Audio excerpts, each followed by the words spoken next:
Salutations, Internet! I'm SquirrelHorse, and I really hope we can finish this game today, because I absolutely love it. So in the last episode, we find out that the Demon King is basically a Let's Player, and this entire game has basically been somewhat of a commentary on Let's Plays in general, and the concept of the concept of characters having what am I trying to say? The concept of fictional characters having sentience. Look through the people. Okay, let's see what this does first before we... I don't see anything. Oh! It's another me. I need to fix my monitor. My monitor's been giving me a lot of trouble lately, by the way. I have a crazed look on my face. Oh, is she gonna chase me?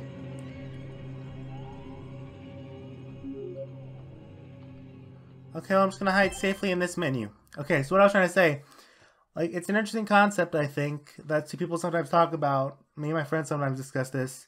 But the idea of fictional characters having sentience, which, you know, if you want to be boring and just say, like, no, they obviously don't have sentience, I think it's interesting, like, fun to talk about, like if we breathe life into fictional characters, for, like, that's something you would normally do with games. Just, you know, be very... Just get into it and, like, give your characters purpose and meaning and really make an interesting character. Like, if we do that, can we say that... I'm sorry, I'm having trouble. Jump scare, just give me a jump scare. Or not, okay, that's good. Okay, with a strange cosmic design on it. Okay, yeah.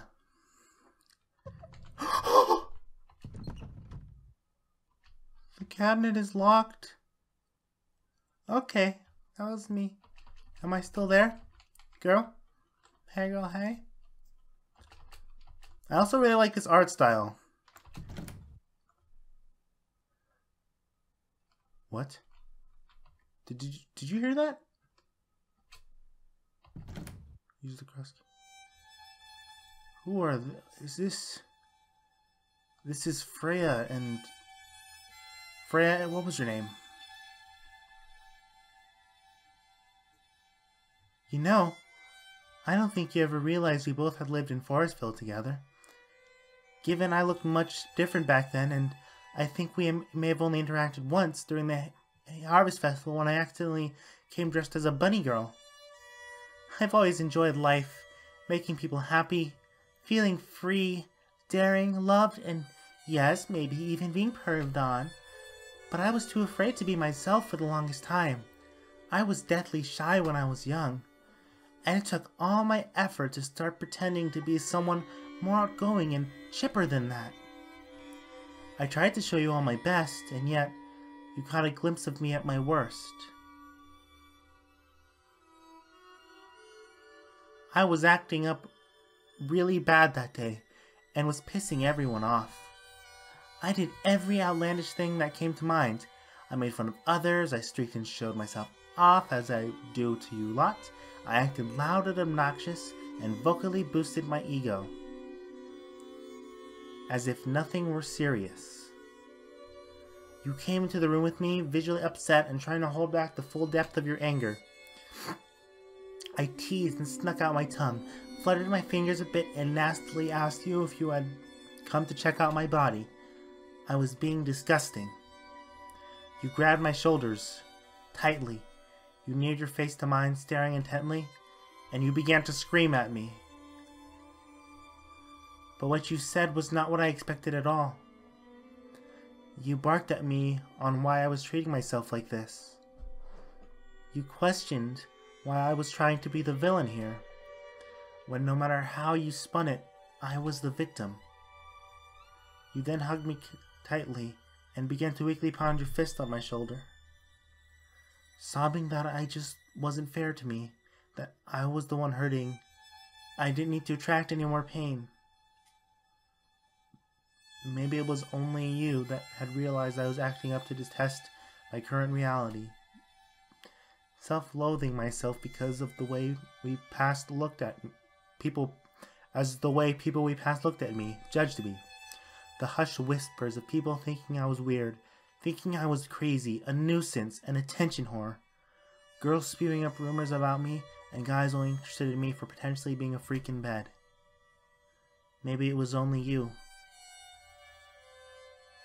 I began to sob with you and clenched myself onto your shoulder.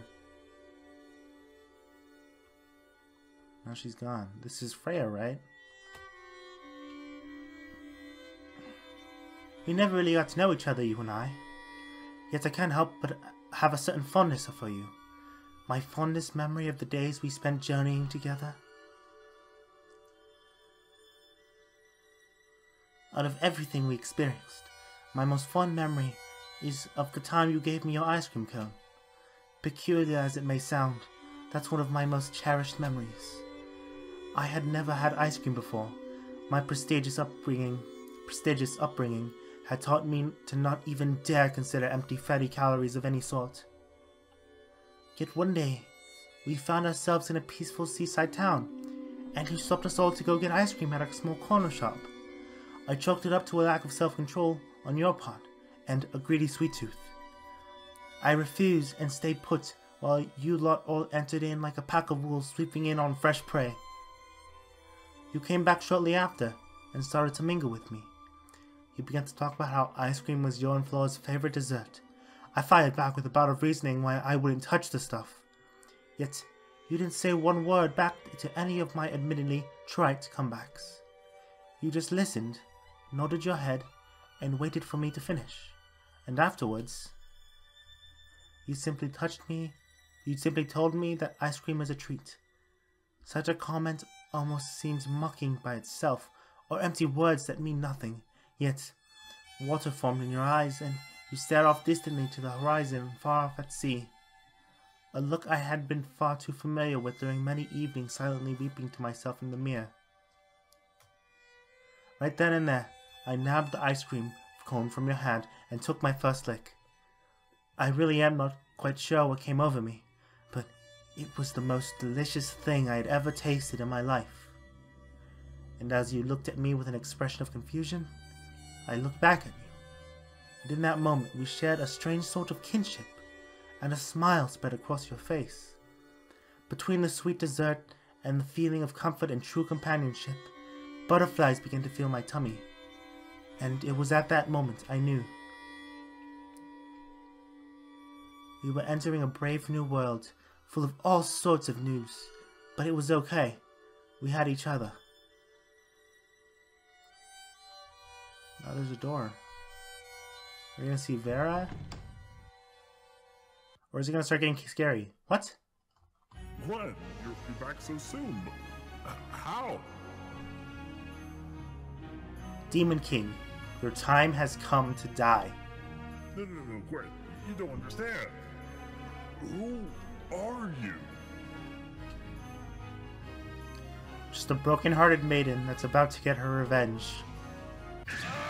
Oh, no. Oh, jeez. I don't know how to react to this. Is this good? Is this bad? I don't know. We killed PewDiePie. No.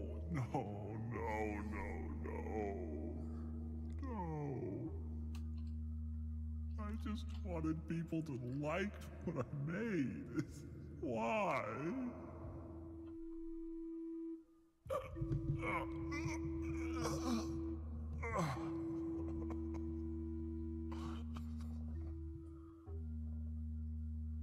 This is Demon King. I'm sorry I didn't do all the series. I promise. I just want to let you know, without you guys, you guys saved me. I know I call you slaves, but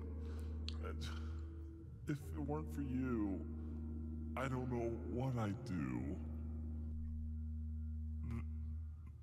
This is Demon King, signing out.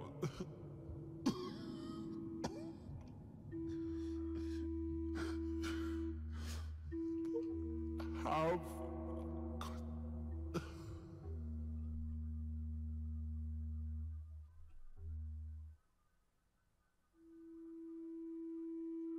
And thus, I vanquished the Demon King. This is it. Roll the credits. The end. I don't think it's going to be that simple.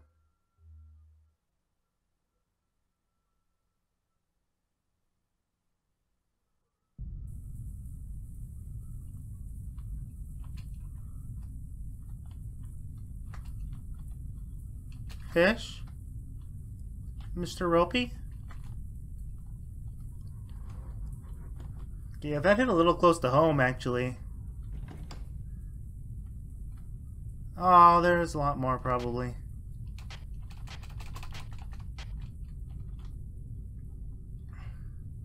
I'm gonna assume that means that I can't die.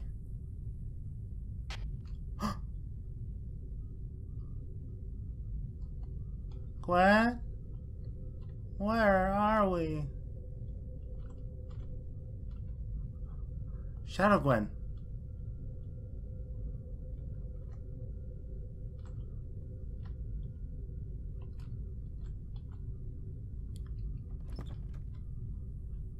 Do I go to the cemetery again?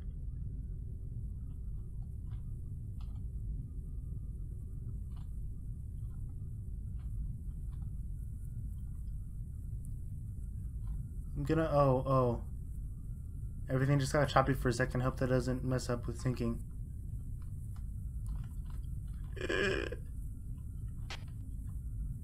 What was that? Oh god. It's using familiarity to lull me into a false sense of security.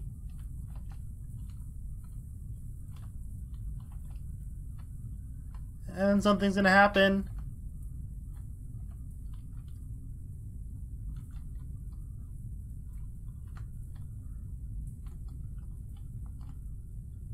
Lookout point, let's go there. Oh god. Something's happening. It might not be a jump scare. But, oh my. I don't know what to do.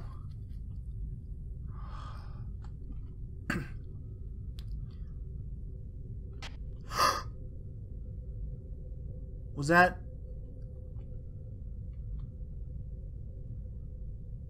I honestly forgot her name. What was her name?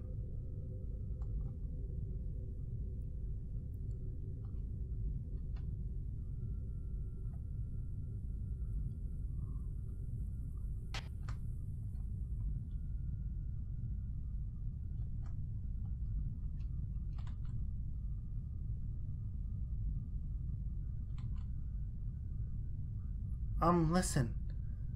I have a question, and it's important, okay? It might sound silly, but you have to answer it seriously, okay? Sure. What is it?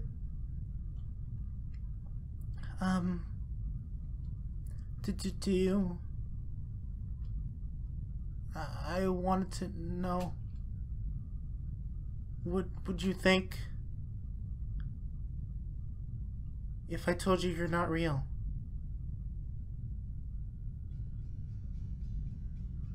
What? Flora? What are you talking about? I'm right here. I've come all this way to save you because I love you. I'll always be here for you. You're always good to me, Gwen. I deeply appreciate that. But it's time to let go. Flora. You're not making any sense. Please, just listen to me. If I didn't have you, I don't know what I just want to be with you. I'd like very much to be here with you too, Gwen. But it's about time I awoke from this dream. I just wish I could have told you my feelings. I just wish I could have told you my feelings.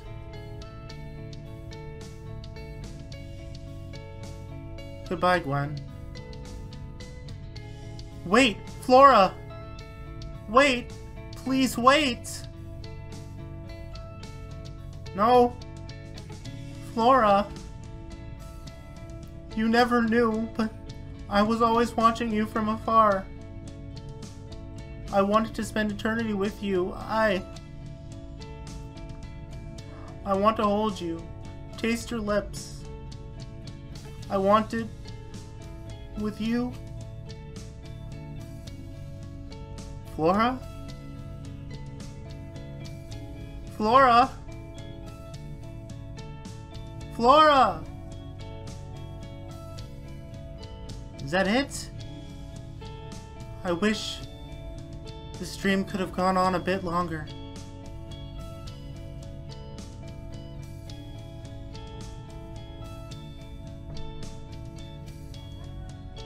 Oh.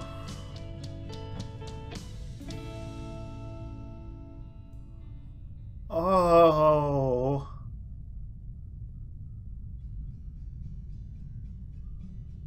Well, here are all the songs. Procrastinating in the Sun, I really enjoyed that one. That one got stuck in my head. That was so emotional. But I still have so many questions. Like, was it like a spell? Was she in a coma or something? What happened?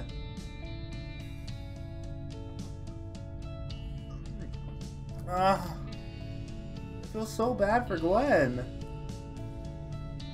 I'm kind of just reading the credits. So, God.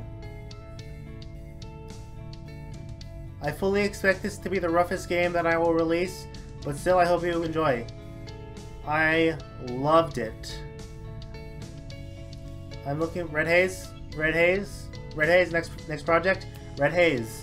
I am looking forward to that one so much. It has a different it has a different style to the sprites, and I believe it has the same announcer from Red Haze, like the same character. But I don't know. But just try loading your save file. Let's do that. That took what I liked about Girls' Graveyard and Close Your Eyes and mashed them together into one. Okay, let's continue.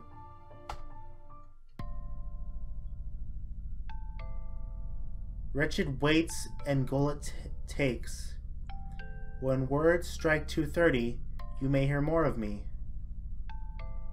You may hear more of me. What? Wretched waits and gullet takes. When words strike 2:30, you may hear more of me. You may hear more of me. What? Okay, let's analyze this. So, first of all, what gender is this thing? If I had to... Oh, wait! Oh, I'm getting sort of a vibe from Close Your Eyes. Maybe. I don't know. Waits until it takes. When words strike 2:30, you may hear more of me. Is this just a teaser for a new project? Okay, what? Where can I change things? Command remember? I don't know. Okay. Does that mean that I have 2:30? I don't know. Okay. I tried to figure it out. Okay, so that was Take the Dream 9. Again, another solid game from this company, AI Gameworks. I look forward to following their progress. I really enjoyed this style. They have a very distinct style to their RPG Maker horror games, I feel. That's unique to others, I think. And a lot of that comes from their custom assets and all that, like the hand-drawn stuff. I see that in a lot of their projects. And the music, there's a certain... I don't want to say, like... They're not the same, it's just, like, there's something similar about the music, like when you hear a Danny Elfman score and you know that it's a Danny Elfman score. Kind of like that, that's what I'm trying to get at. But... Yeah, and the soundtrack overall, like the Creative Commons music they choose is always spot on. So yeah, if I can ever make a game that is half as good as one of these, I will be lucky. So anyway, this has been Take the Dream 9. Wow. So anyway, have a lovely day, and I will hopefully see you next time. Bye.